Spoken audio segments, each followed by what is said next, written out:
خالدون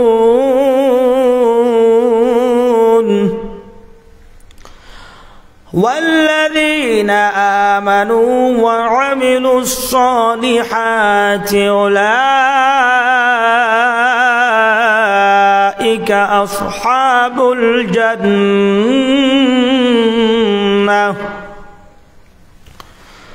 أصحاب الجنة هم فيها خالدون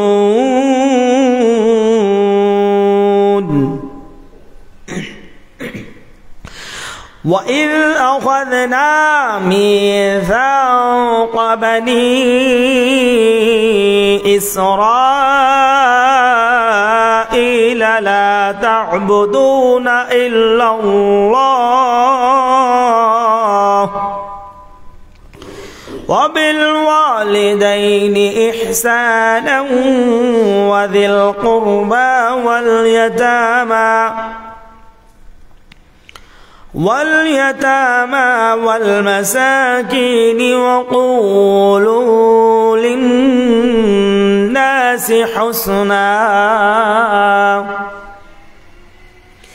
حسنا وأقيموا الصلاة وآتوا الزكاة ثم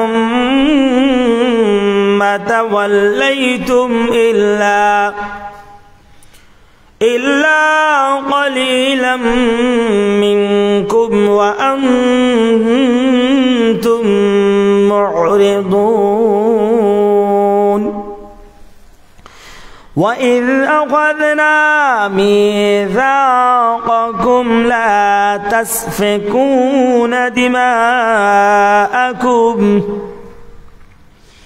لا تسفكون دماءكم ولا تخرجون أنفسكم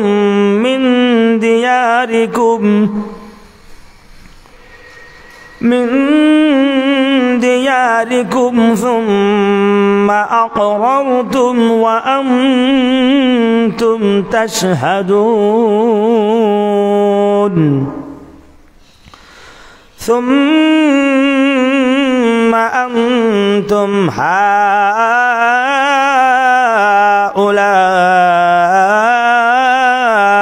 تقتلون أنفسكم وتخرجون فريقا منكم من ديارهم تظاهرون عليهم بالإثم والعدوان وإن يأتوكم أسارى تفادوهم وهو محرم عليكم إخراجهم أفتؤمنون ببعض الكتاب وتكفرون ببعض فما جزاء من يفعل ذلك منكم إلا خزي في الحياة الدنيا ويوم القيامة يردون إلى أشد العذاب وما الله بغافل عما تعملون أولئك الذين اشتروا الحياة الدنيا بالآخرة فلا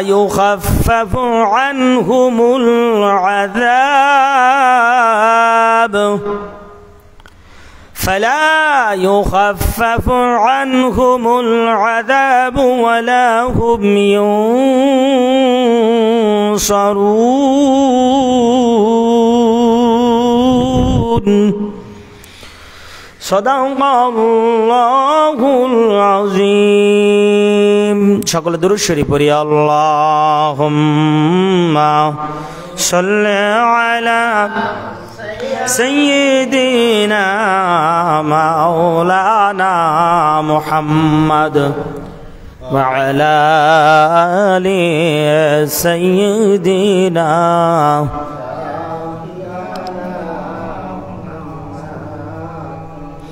এই দুনিয়া পরে রবে, আমরা একদিন থাকব না। এই দুনিয়া পরে রবে, আমরা একদিন থাকব না। ধন দৌলত রয়ে যাবে, কোনো কাজে আসবে না। আল্লাহুম্মা সাল্লি আলা সাইয়্যিদিনা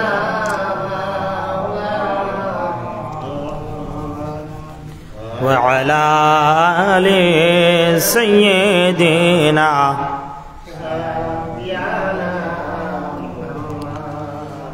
সাল্লাল্লাহু আলাইহি ওয়াসাল্লাম।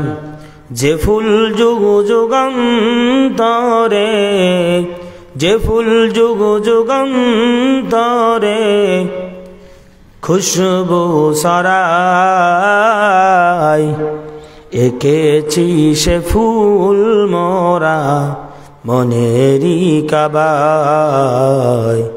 এঁকেছি সে ফুল মোরা মনেরই কাবায়, মনেরই কাবায়। লা ইলাহা ইল্লাল্লাহ, লা ইলাহা ইল্লাল্লাহ, লা ইলাহা ইল্লাল্লাহ মুহাম্মাদুর রাসূলুল্লাহ সাল্লাল্লাহু আলাইহি ওয়াসাল্লাম। আলহামদুলিল্লাহ, মহান আল্লাহ পাকের দরবারে শুকরিয়া জানাই যে আল্লাহ পাক জুমার দিনে আসার বসার সুযোগ করে দিলেন, সেজন্য শুকরিয়া জানাই সেই মহান রবের তরে। সকলে পড়ি আলহামদুলিল্লাহ। আরো জোরে বলি আলহামদুলিল্লাহ। দরুদ ও সালাম পেশ করছি আকা ইনামদার তাজেদারে মদিনা, মা আমিনার নয়নের মণি, কলিজার টুকরা আপনার আমার নবীর প্রতি। সকলে পড়ি সাল্লাল্লাহু আলাইহি ওয়াসাল্লাম। সম্মানিত হাজিরিন, তেলাওয়াত করেছি সূরাতুল বাকারার ৭৭ নম্বর আয়াত থেকে ৮৭ নম্বর আয়াত পর্যন্ত। যেহেতু আগামী পরশুদিন এখান থেকে আলোচনা আছে, তো ময়দানে শোনানোর আগেই আপনাদেরকে একটু এখান থেকে আলোচনা শোনাতে চাই। সম্মানিত হাজিরিন, বর্তমান প্রেক্ষাপটের সাথে পবিত্র কোরআনুল কারীমের সূরাতুল বাকারার এই আয়াতগুলি খুবই রিলেটেড। বর্তমান যে যুগের অবস্থা, যুগ নয় বরং বর্তমান আমাদের নীতি নৈতিকতা নিচে নামতে নামতে এত নিচে নামছে, কোরআনের যেখান দিয়ে পড়বেন দেখবেন যে আমাদের বদ চরিত্রের সাথে আল্লাহর কোরআনের যে বিপরীত বক্তব্য আছে সব মিলে যাচ্ছে। বিষয়টা দেখবেন না, সুদ নিয়ে আলোচনা করবেন দেখবেন সুদের রোগ আমাদের ভিতরে আছে, ঘুষ নিয়ে আলোচনা করবেন ঘুষের আলোচনা আমাদের ভিতরে আছে, মুখের ব্যবহার খারাপ এ বিষয়ে কোরআনের যে আয়াতগুলো আছে পড়বেন দেখবেন আমাদের সাথে মিলে যাচ্ছে। পোশাক আশাক অর্থাৎ যা আল্লাহ পাক নিষেধ করেছেন দেখবেন যে সব কোরআনের যেখান দিয়ে পড়বেন সব আমাদের সাথে মিলে যাচ্ছে। সাদাবাজি আছে না নাই? আছে, কম না বেশি? সব জায়গায় এই সাদাবাজির আয়াত এই সামনেই আছে। আসুন দেখি আল্লাহ পাক কি বলছেন। আল্লাহ পাক বলছেন সূরাতুল বাকারা ৭৭ নম্বর আয়াত, আল্লাহ পাক বলছেন আওয়ালা ইয়ালামুনা আন্নাল্লাহা ইয়ালামু মা ইউসিররুনা ওয়া মা ইউলিনুন। সুবহানাল্লাহ পড়েন। সুবহানাল্লাহ।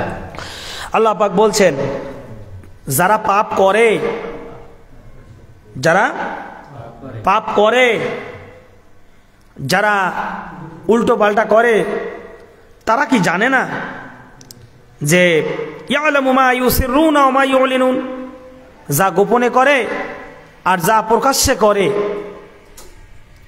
সব কিছু জানেন একজন, তিনি কে? আল্লাহ পাক একথা স্পষ্ট করে দিয়েছেন।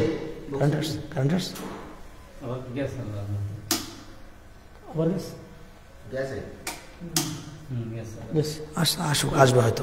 সম্মানিত হাজিরে, তো সুতরাং সাদাবাজি করো, ধর্ষণ করো, জেনা করো, ব্যভিচারী করো, জেনে বুঝে জেনে বুঝে ওই যে খতিয়ান নাম্বার, পর্চা নাম্বার, জমি জমার যে ব্যাপারগুলা, একজনের জমি আরেকজনে কেটে রেকর্ডে উঠে নিয়ে চলে যায়। ও আল্লাহ, এদেশে তো সবাই ভালো, সবাই কি কেউ খারাপ আছে? এই শুভরাজকাড়িতে কোনো একজন খারাপ মানুষ আছে? তো এ কাম করে কারা? সেটেলমেন্ট অফিসে গিয়ে একজনের জমি আর একজনে রেকর্ডে কম বেশি করে নেওয়ার লোক শুভরাজকাড়িতে আছে? ও, তা তো বিপদ। তাহলে কি বিপদ? জানে বোঝে জমি ওই চাচার, জেনে বুঝে সেটেলমেন্ট অফিসে আমি একটু জমি জমা সম্পর্কে ভালো বুঝি, কলম ঘুরে 3-এর জায়গায় 6 লিখেই দিলাম, বাস মামলা খালাস। আল্লাহ বলেন কামটা করলি কি? এই হারামখোর, কামটা করলি কি? আর ওই ভুলটা সংশোধন করতে একদল লোক এটা খাওয়ার জন্য বসে আছে। আর বেশি সমস্যা হইল জমি জমা সম্পর্কে এদেশের কয় % মানুষ ভালো বোঝে বলেন তো দেখি? 2% মানুষ ভালো বোঝে না। আমার মতো বহু শিক্ষিত মানুষ হেই কয় অত কিছু বুঝি না, কোন জায়গায় যে সীমানা ওইটা দেখাই দাও, খাইতে থাকি, যা আছে দেখা যাবে না পরে। বিষয়টা এরকমের না? কিন্তু এদেশে অতি ঘিলুয়ালা লোক ওই সীমানা এদিক থেকে এদিকে, আবার আমিন দেখো, আবার সালিশ দেখো, এ জায়গা হবে না, থানায় চলো, এই নানান কাহিনী করতে করতে হ্যাঁ আপনার এই যে তাল বাহনা, এটা কিন্তু যে কোনো কেউ বুদ্ধিমানেরা করে থাকে। এগুলো যে কোনো এক বুদ্ধিমান কিন্তু করে। আর যে করে কি মনে হয় আপনার, সে না জেনে না বুঝেই করে? জেনে শুনে বুঝে এরপরই করে। আমার চোখে দেখা এমনও আমিন দেখেছি, শেষ বয়সে আহারে ওনার সম্পর্কে বক্তব্যটা হলো এমন যে হুজুর জমি মাপতে গেলে এমনিতে ঠিক, জমি মাপতে গেলে ভালো আমিন, কিন্তু 9-6 করাটাই যেন ওনার নেশা ছিল। কিন্তু শেষ বয়সে এসে উনি নিজেই 9-6 হয়ে গেছে। অন্যের জমি মাপার সময় 9-6 করছে, এখন নিজেই কি হয়ে গেছে? 9-6 হয়ে গেছে। ওরে দুনিয়ায় তো আল্লাহ পাক কিছু না কিছু নজির দেখান, কিছু যদি না দেখেন তাহলে তো দুনিয়া অচল হয়ে যাবে। সম্মানিত হাজিরিন, তো আল্লাহ পাক বলছেন ওরে বান্দা যা কিছু করো কলমের খোসায়, যা কিছু করো, আওয়ালা ইয়ালামুনা, তোমাদের জেনে রাখা উচিত, আন্নাল্লাহ ইয়ালামু মা ইউসিররুনা ওয়া মা ইউলিনুন, সব কিছু আমি আল্লাহ পাক জানি। এরপর আল্লাহ পাক বলছেন আমিনহুম উম্মিয়ুনা লা ইয়ালামুনাল কিতাবা ইল্লা আমানিয়া ওয়া ইনহুম ইল্লা ইয়াজুন্নুন। আল্লাহু আকবার বলেন। আল্লাহ পাক বলেন মানুষের ভিতরে কিছু নিরক্ষর লোক আছে, অক্ষর জ্ঞান নাই, অশিক্ষিত মূর্খ লোক আছে। তারা না জেনে না বুঝে কি করে? মিথ্যা আশা নিয়ে দৌড়ায়। আসলে কিতাবের জ্ঞান নাই। কোরআনের জ্ঞান যদি থাকতো তাহলে ও জমি কম বেশি করতে পারতো না, খাদ্যে ভেজাল দিতে পারতো না, মাপে কম দিতে পারতো না। ওরে পাগলা, গোশতের দোকানে মাপে কম দিয়া ইনকাম একটু বেশি করে খাওয়াও ছেলে মেয়েকে। এই ছেলে মেয়ের গায়েও তো গোশত আছে, তুই এদিকে সিস্টেম করে গরুর গোশত কম দিবি মাপে খরিদ্দারকে, ওদিকে সেই টাকা নিয়ে সেই লভ্যাংশ নিয়ে ছেলে মেয়েকে খাওয়াবি। সেই ছেলে মেয়ের গায়ের গোশত যদি শেষ বয়সে পচে যায়, সেই গোশত যদি না হয়, সেই শরীরে যদি বরকত না হয়, তুই এই মাপে কম দিয়ে আগাবি কি করে? আমি আমার ছাত্রছাত্রীকে যদি নাম্বার একটারে কম দিই আর একটারে বেশি দিই, আমার ছেলে পেলে যদি মানুষ না হয়, এমনিতে যদি আল্লাহ পরীক্ষা স্বরূপ ছেলে মেয়ে মানুষ না করে, সেটা না হয় পরীক্ষা স্বরূপ ভিন্ন কথা, কিন্তু আমি কারো ছেলে মেয়েকে নাম্বার কম দিয়ে একটারে বেশি দিলাম আর একটারে ফার্স্ট বানাইলাম, যে প্রাইভেট পড়ে তার কাছে ডাইকা বেশি নাম্বার দিয়া আগাই দিলাম, আমার ছেলে মেয়ে যদি না পড়াশোনা হয় তাহলে আমি কার সঙ্গে যুদ্ধ করব? কার কাছে গিয়ে নালিশ ধরবো? কিছুই করার আছে? কন্ট্রাক্টারি করেন, কনস্ট্রাকশনের কাজ করেন, বিল্ডিংয়ের ছক আঁকেন, 9-6 করে দিয়ে আসলেন। তুমি যে কাঠের ঘরে আইসা বসবাস করবা, তুমি যে বিল্ডিংয়ের ঘরের নিচে থাকবা, তুমি সেখানে আইসা যে সুস্থ ঘুমাতে পারবা, থাকতে পারবা, জীবন ওই বিল্ডিংয়ে কাটাতে পারবা, এরকম কোনো গ্যারান্টি আছে? আল্লাহ পাক বলছেন যে তাদের মধ্যে এমন কিছু নিরক্ষর লোক আছে, বিশেষ করে আল্লাহ পাক এখানে ইহুদি খ্রিস্টানদের কথা বলছেন, কিন্তু কিসের ইহুদি আর খ্রিস্টান? ইহুদি খ্রিস্টান লাগবে না, এখন তাদের রস বাদ দিয়ে নিজেদের রস করা ছাড়া উপায় নেই। এখন ওদের যে বদ খাসলাত গুলো আছে আল্লাহ পাক পাতায় পাতায় বলছেন, কিন্তু সেই বদ খাসলাত গুলা আমাদের মধ্যে এসেছে, রন্ধ্রে রন্ধ্রে এগুলি আমাদের ভিতরে ঢুকে গিয়েছে। আল্লাহ পাক বলেন ওরা মিথ্যা আশা নিয়ে দৌড়ায়, লা ইয়ালামুন আল কিতাব, ওরা কিতাব জানে না, ওরা কিতাবের জ্ঞান রাখে না। যদি কিতাবের জ্ঞান ওদের ভিতরে থাকতো তাহলে এগুলো করতো না। ইল্লা আমানিয়া ওয়া ইনহুম ইল্লা ইয়াজুন্নুন, শুধু জ্ঞান, শুধু ওরা ধারণা করে। ধারণা করে কি? ধারণা করে যে এই 6-9 করলি মনে হয় আমি ভালো থাকতে পারবো, এটা ধারণা, এটা শুধু ধারণা। একেবারে ধারণা হচ্ছে হাওয়ার উপরে। ধারণা কেমন? আপনার মোবাইলটা চুরি হয়ে গেছে, আপনার কাছে মনে হচ্ছে জানো খতিব সাহেব আমার মোবাইলটার দিকে বারবার তাকাইছিল, সেই নিল নাকি? আসলে খতিব সাহেব মোবাইল নেওয়া তো দূরের কথা, সে জানি না যে আসলে চুরি হয়েছে। এটা হচ্ছে ধারণা। এটা কি ধারণা? তো মানুষেরা এরকমের ধারণা করে যে মনে হয় যেন ভালো কিছু করতে পারবো, আসলে দিন শেষে সে ভালো থাকতে পারে না। আল্লাহ পাক বলেন ওয়াইনহুম ইল্লা ইয়াজুন্নুন, এই ধারণাটা শুধুমাত্র অমূলক, মিথ্যা, এ দিয়ে কিছুই হবে না, একেবারে কিছুই হবে না। এরপর আল্লাহ পাক বলছেন একটি ভিন্ন প্রসঙ্গে, আল্লাহ পাক বলছেন ফাওয়াইলুল লিল্লাযিনা ইয়াকতুবুনাল কিতাবা বিআইদিহিম, মানুষেরা নিজ হাতে কিতাব রচনা করে, মানুষেরা নিজ হাতে কিতাব রচনা করে।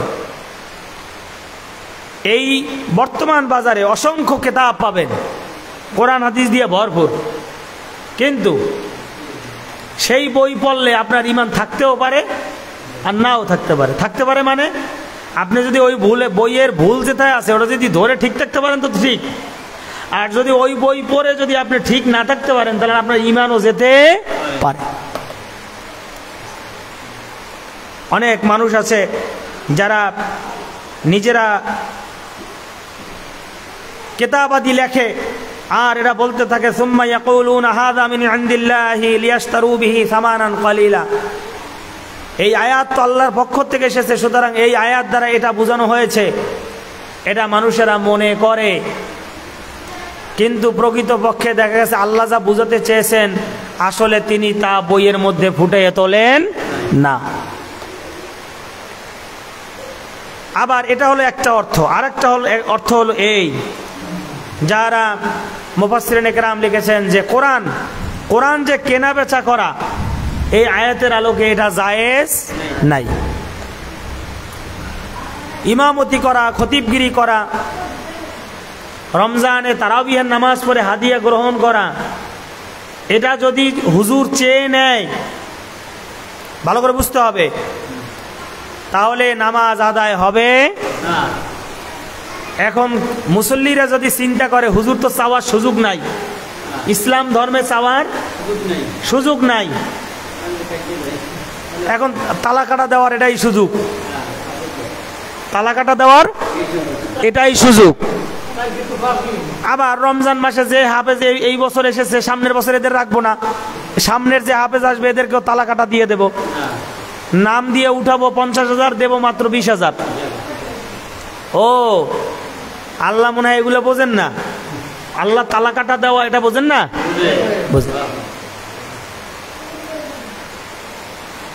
তো কেউ যদি মনে করে যে আমি কোরআন পড়িয়ে ওয়াজ করে, কোরআন বিক্রি করে, কোরআনের আয়াত বিক্রি করে চলবো, আল্লাহ পাক বললেন ফাওয়াইলুন, তার জন্য আছে দুর্ভোগ, তার জন্য আছে বিপদ, তার কপালে শান্তি আসার সম্ভাবনা নাই।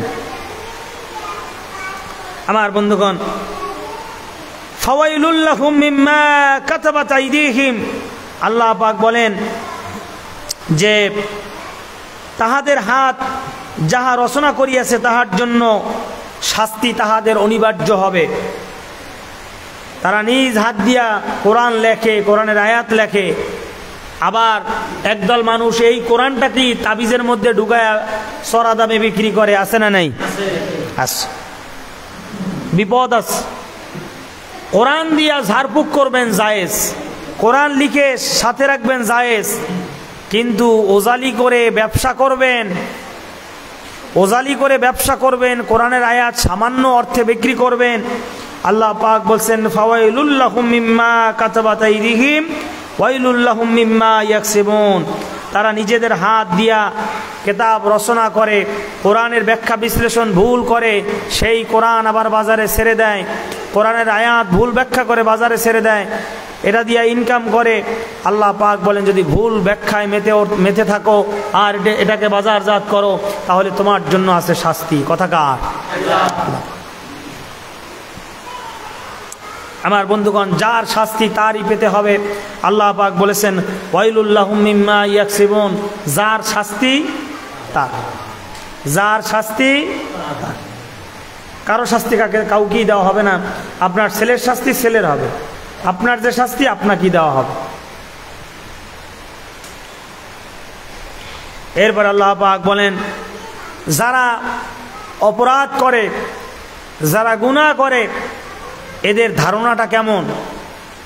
এরা মনে করে যেন ওয়াকালু লান তামাসসানান নারু ইল্লা আইয়ামান মা'দুদা, হয় জাহান্নামে দিলে কি আল্লাহ একেবারে সারা বছর কি আর জাহান্নামে দেবে নাকি?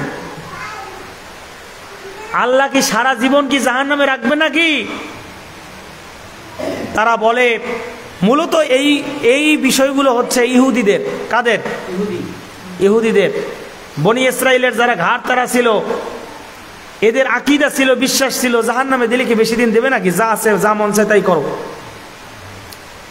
এখন মূলত এই ধ্যান ধারণা কি ইহুদি খ্রিস্টানদের আছে? ওদের যতটুকু আছে তার চাইতে আমাদের ভিতরে ঢুকে গেছে রন্ধ্রে রন্ধ্রে। তারা বলে যে কয়েকদিন ব্যতীত আমাদের আগুনে জ্বালাবেন না। এই ধ্যান ধারণা যে আমাদের মধ্যে ঢুকছে, এটা কি করে বুঝি? এটা বোঝা যায় একটা দিক থেকে, সেটা হলো এই, আমাদের ভিতরে যদি এই ধ্যান ধারণা না আসতো তাহলে নিশ্চয়ই মানুষ মনে করত যে জাহান্নামে দিনের পর দিন থাকা লাগবে, তো সুতরাং অন্যায় করা যাবে না। যেহেতু মানুষ দেদারসে অন্যায় করে যাচ্ছে, দেদারসে অন্যায় করে যাচ্ছে, এ দিয়ে বোঝা যায় তার ধ্যান ধারণা দিন দিন গভীর থেকে গভীরে না গিয়া হালকা হচ্ছে, যে দিলে কয়েকদিন দিতেও পারে। সম্মানিত হাজিরিন, এরপরে মানুষেরা মনে করে কুল আত্তাখাযতুম ইনদাল্লাহি আহাদান ফালাই ইউখলিফাল্লাহু আহদা আম তাকুলুনা আলাল্লাহি মা লা তা'লামুন। জোরে আওয়াজ করবেন আল্লাহু আকবার। আল্লাহ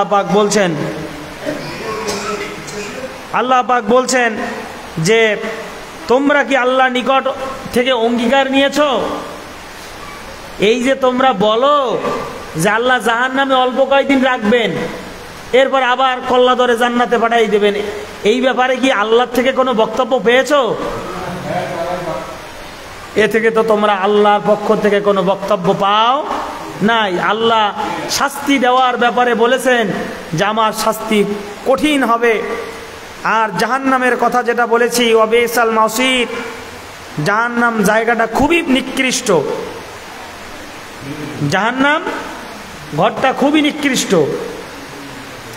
এই যে আমরা যে ঘরের ভিতরে থাকি, ছেলে কথা শোনে না, মেয়ে কথা শোনে না, স্ত্রী ঝগড়া বাজাই দেয়, কেউ কারো কথা শোনে না, মিল নাই, মোহাব্বত নাই, ভালোবাসা নাই, শেষ পর্যন্ত রাগ হয়ে কয় না এই সংসারটা সংসার নাই, এটা জাহান্নামের টুকরো হয়ে গেছে, থাকবোই না এই সংসারে, বের হয়ে যায়। আছে না নাই? আছে না না আছে? ওই যে গত 2 দিন আগে একেবারে 60 বছরের বেশি এক বৃদ্ধ ট্রেন একেবারে কাছে চলে আসছে, জেনে শুনে বুঝে একেবারে দেখতেছে ট্রেন আসতেছে, সে প্রস্তুতি নিচ্ছে কি করবে, ট্রেনের নিচে ঠ্যাং দেবে না মাথা দেবে? মাথা দেবে।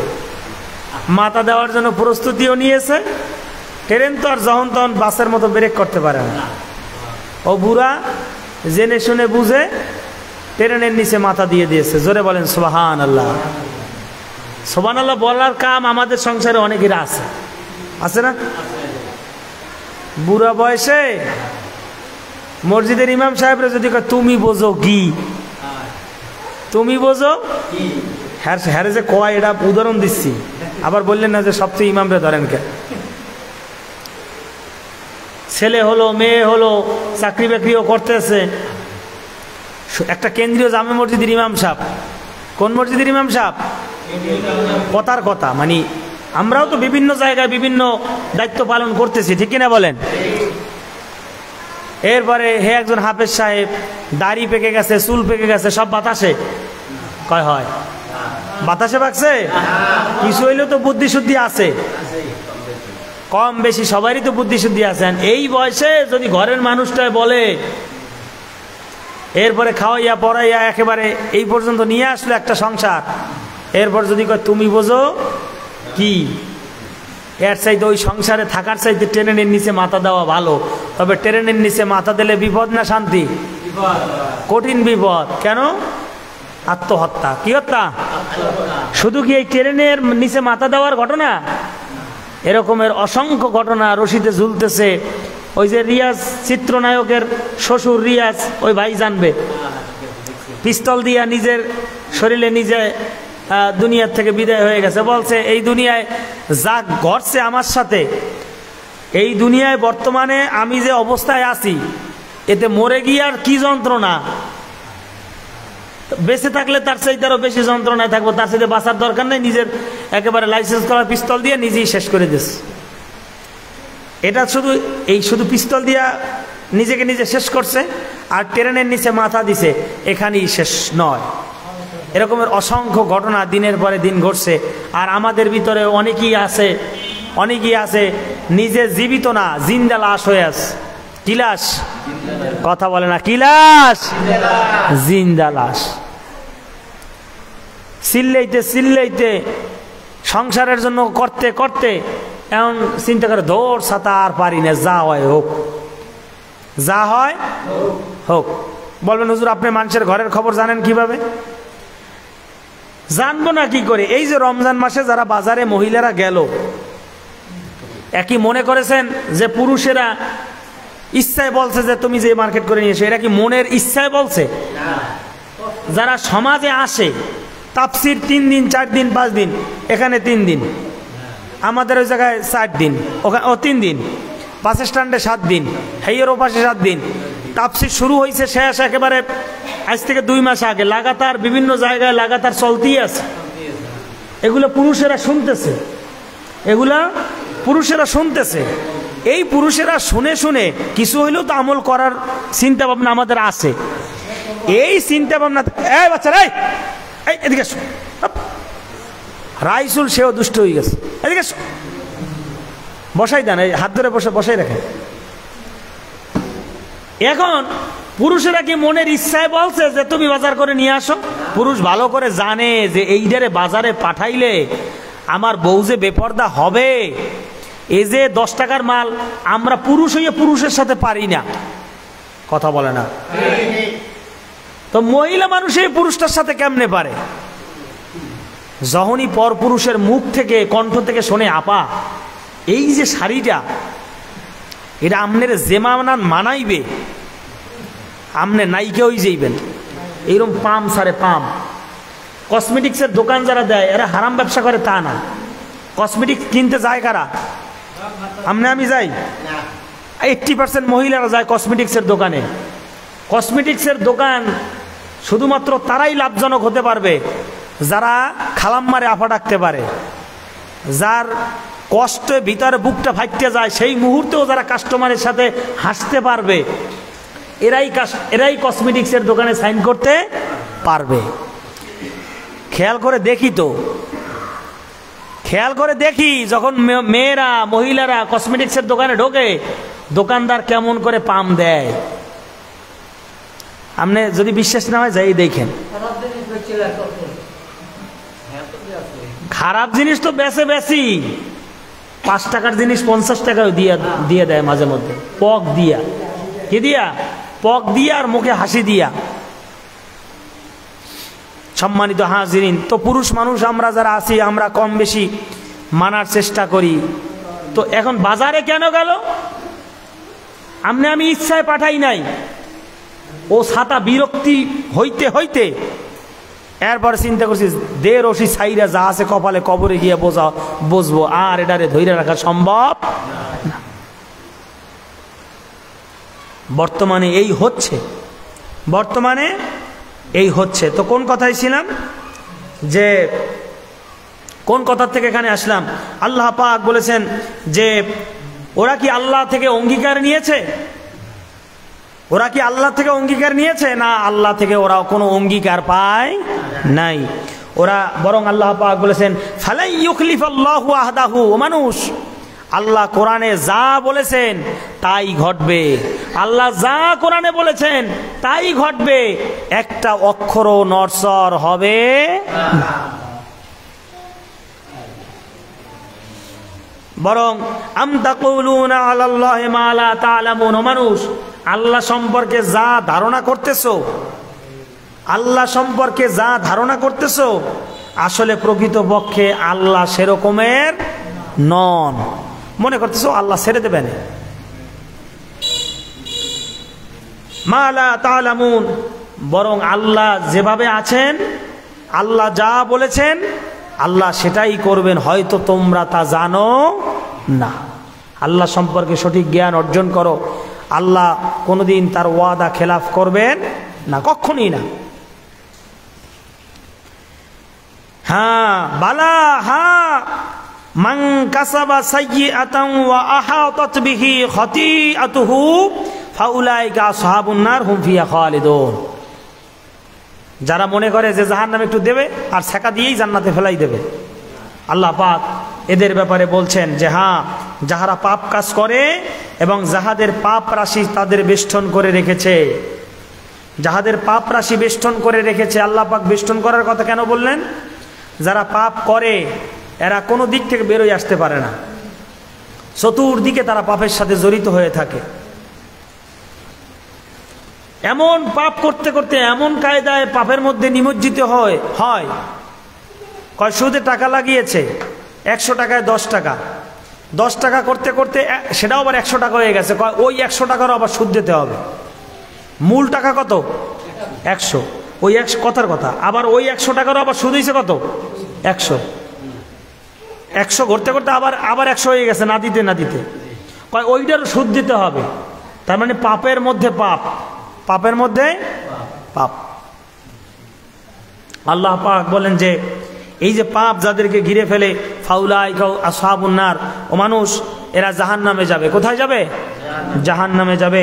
হুম ফিহা খালিদুন, সেখানে তারা স্থায়ী হবে।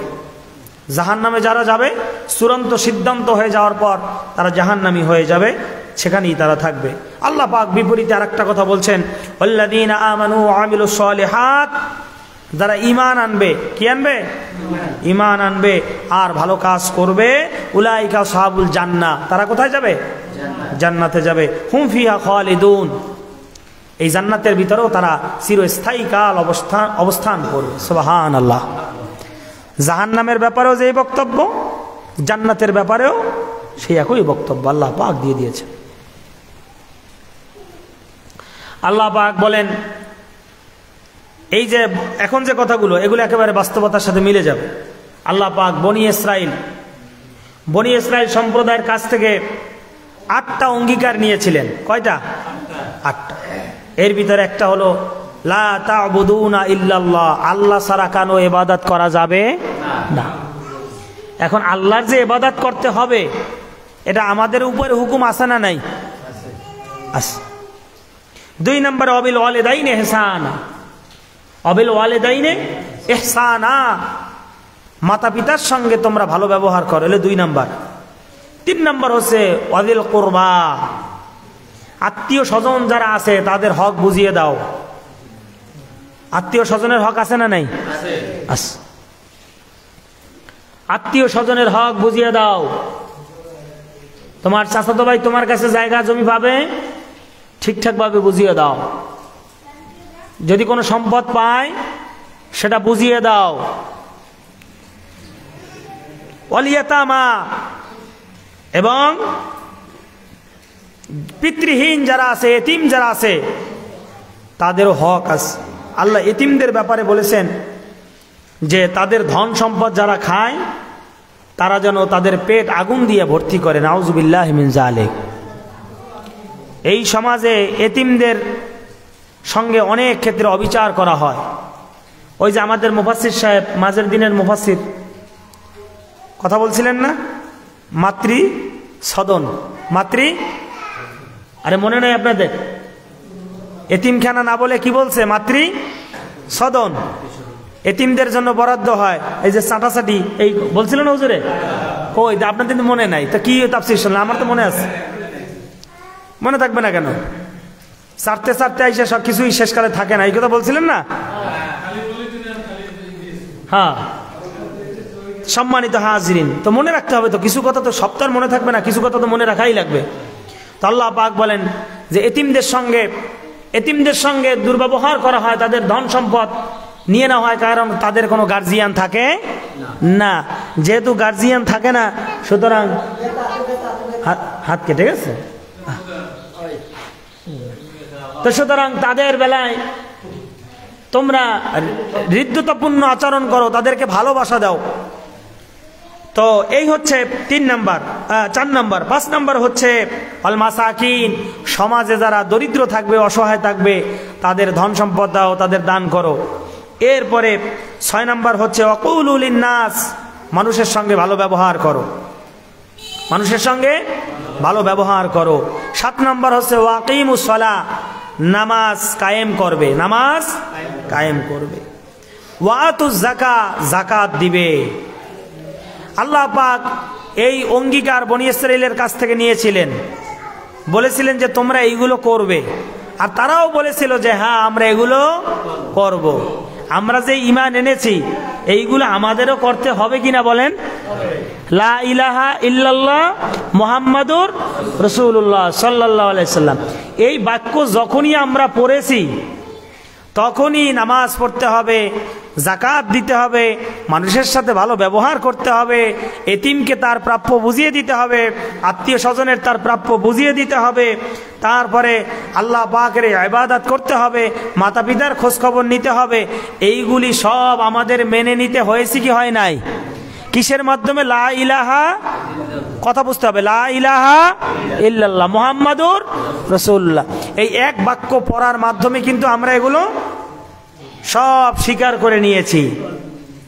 কিন্তু আল্লাহ পাক বলেন এইগুলা স্বীকার করে নেওয়ার পরেও সুম্মা তাওয়াল্লাইতুম ইল্লা কলিলাম মিনকুম ওয়া আনতুম মুরিদুন, কিন্তু তা কিছু মানুষ মেনে নেওয়ার পরেও কতিপয় মানুষ আছে এইগুলি মানতে চায় না, তারা মুখ ফিরিয়ে নিয়ে যায়, তারা মুখ ফিরিয়ে অন্যদিকে চলে যায়, এইগুলি করতে চায় না। কি করতে চায় না?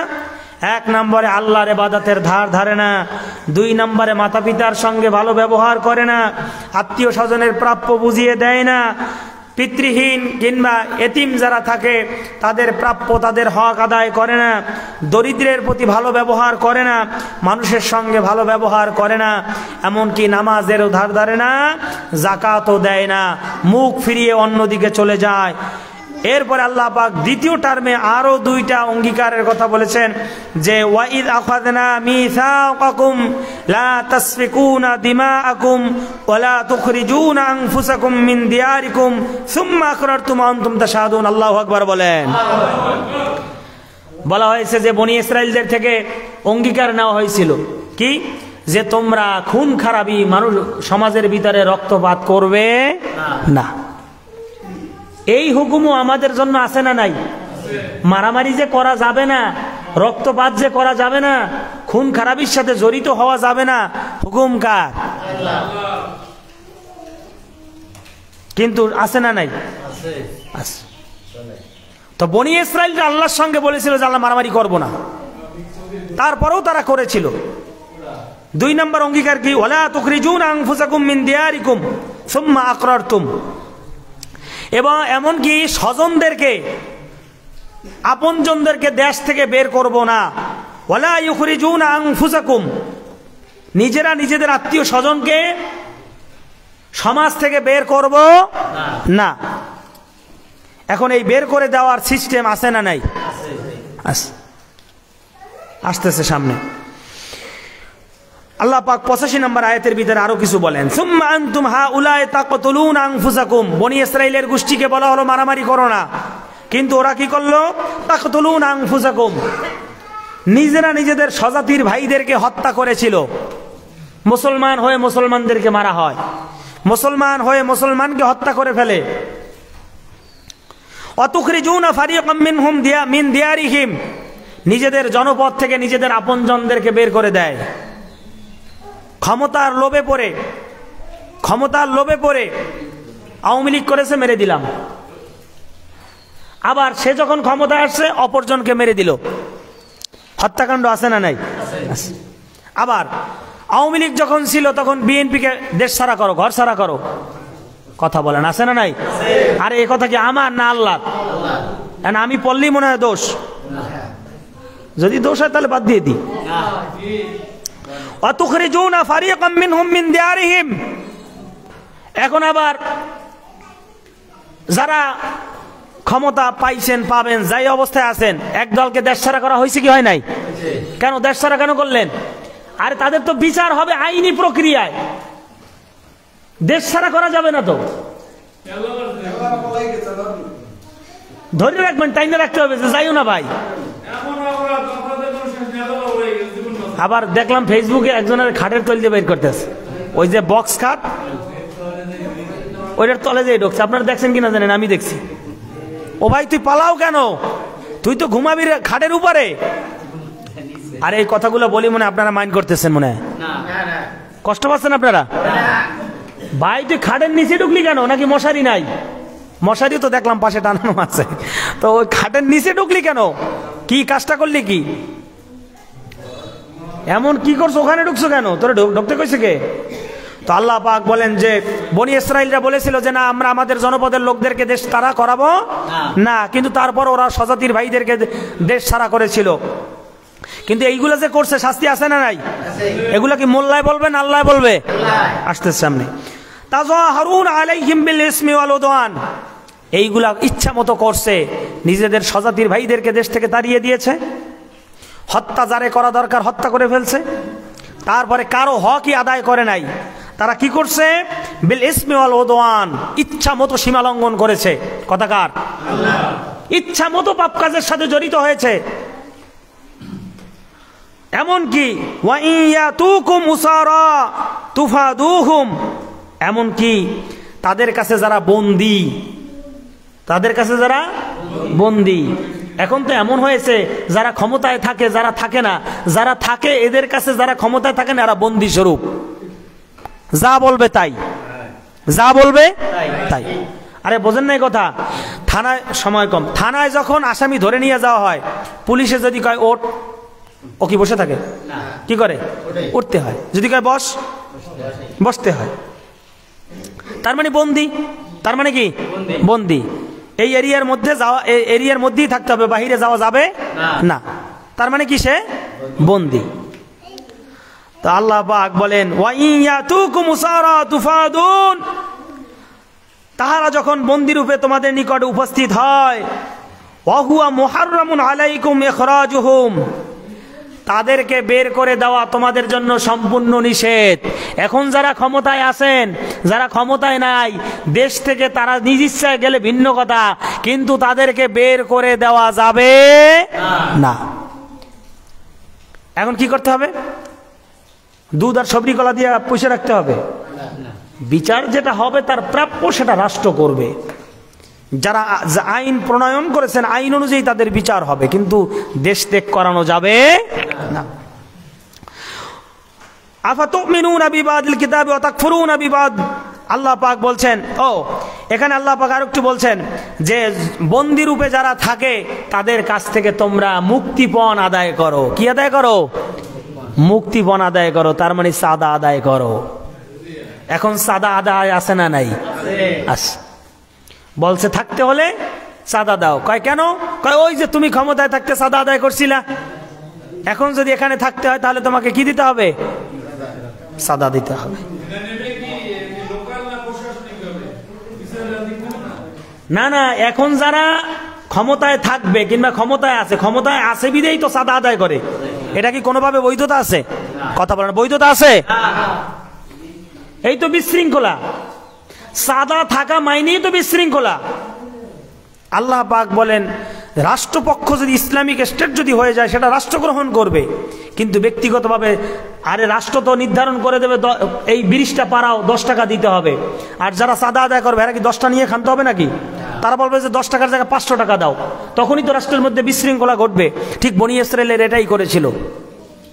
আর ইসলামী স্টেট হলে পরে যে জিজিয়া দিতে হবে সেটা তো ভিন্ন কথা।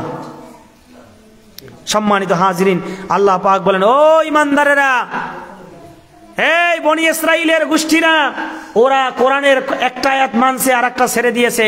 তোমরা যারা উম্মতে মুহাম্মাদি আছো, তোমরাও কি এমন হতে চাও যে কোরআনের কিছু অংশ মানবে আর কিছু অংশ ছেড়ে দেবে? ইমানদার হওয়া যাবে না, সব মানতে হবে। কথা একজনের, তিনি কে? আল্লাহ পাক বলেন এইবার ফাইনাল খেলাটা শুনে রাখো। যারা হত্যা করার কথা না হত্যা করে ফেলেছো, কোনো হকই আদায় করো নাই, মানুষকে দেশ থেকে বের করে দিয়েছো, মুক্তিপণ আদায় করেছো, শুনে রাখো ফামা জাযাউ মান ইয়াফআলু যালিকা মিনকুম ইল্লা খিজুন ফিল হায়াতিদ দুনিয়া। দুনিয়ার মোহে পড়ে এই সমস্ত অবৈধ কাজ করেছো, মনে রেখো এগুলি শুধুমাত্র দুনিয়ার জন্য, দুনিয়ার দুর্গতি ছাড়া আর কিছুই না। শুধুমাত্র দুনিয়া পাবে, দুনিয়াই লাভ করবে, পরকালে তোমাদের জন্য কিছুই থাকবে না। ওয়ায়াউমাল কিয়ামাতে ইউরাদ্দুনা ইলা আশাদ্দিল আযাব, কঠিন শাস্তির সম্মুখীন আমি আল্লাহ পাক তোমাদের করব। জোরে আওয়াজ করে বলুন আল্লাহু আকবার। সাদা তোলো, সাদা তুলতেছ, পেয়ে যাবা। দেশ থেকে বের করে দিচ্ছ, ঘর ছাড়া করছো, ফলাফল পেয়ে যাবা। ইয়াউমাল কিয়ামাতি ইউরাদ্দুনা ইলা আশাদ্দিল আযাব, কঠিন শাস্তি তোমাকে পাকড়াও একদিন না একদিন করবে। কথাকার মনে করছো আল্লাহ দেখে না? মনে করেছো আল্লাহ খোঁজ খবর নিচ্ছেন না? তা না। অমাল্লাহু বিগাফিলিন আম্মা তা'মালুন। মানুষ যা করো সে সম্পর্কে আল্লাহ জানেন না, বিষয়টা এরকমের না। যা করো সব জানেন একজন, তিনি কে? ও মানুষ, উলাইকাল্লাযীনা ইশতারাউল হায়াতাদ দুনিয়া বিল আখিরা ফালা ইউখাফফাফু আনহুমুল আযাবু ওয়ালা হুম ইউনসারুন। আল্লাহু আকবার।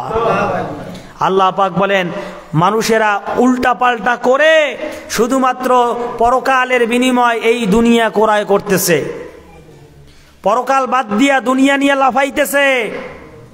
এ দিয়ে কি হবে? জেনে রেখো যে শাস্তি তোমাদের উপরে পতিত হবে। ফালা ইউখাফফাফু আনহুমুল আযাব, আযাব যা তোমাদের উপরে দেওয়া হবে সেই আযাবের এতটুকু অংশ কমতি করা হবে না। আযাব কমাবেন না কে? আল্লাহ। জোরে বলেন কে? আল্লাহ। ওয়ালা হুম ইউনসারুন। লাফাও, দলের কারণে লাফাও, নেতার কারণে লাফাও, তোমার সাহায্যকারী ওখানে খুঁজে পাবে না। যে যার চিন্তায় ব্যস্ত থাকবে, কেউ কারো দিকে খেয়াল করার সুযোগ পাবে না, কোনো সাহায্যকারী থাকবে না। আল্লাহ রাব্বুল ইজ্জত আল জালাল এই দেশ এবং জাতিকে সাদাবাজির হাত থেকে রক্ষা করুন, আমরা বলি আমিন। দেশ বহিষ্কার থেকে এই জাতিকে হেফাজত করুন, বলেন আমিন। মারামারি, কাটাকাটি, হানাহানি, রক্তপাত, সংসারের ভিতরে বিশৃঙ্খলা, সব কিছু থেকে যেন আল্লাহ পাক আমাকে, আপনাকে, এই সমাজ, এই জাতিকে আল্লাহ পাক যেন হেফাজত করেন। জোরে বলেন আমিন। ওয়াকিরু দাওয়ানা আলহামদুলিল্লাহি রাব্বিল আলামিন। আসসালামু আলাইকুম ওয়া রাহমাতুল্লাহি ওয়া বারাকাতুহু। যারা সুন্নাত পড়তে পারেন নাই তারা শুধুমাত্র 4 রাকাত ক্বাবলা জুমা আদায় করেন।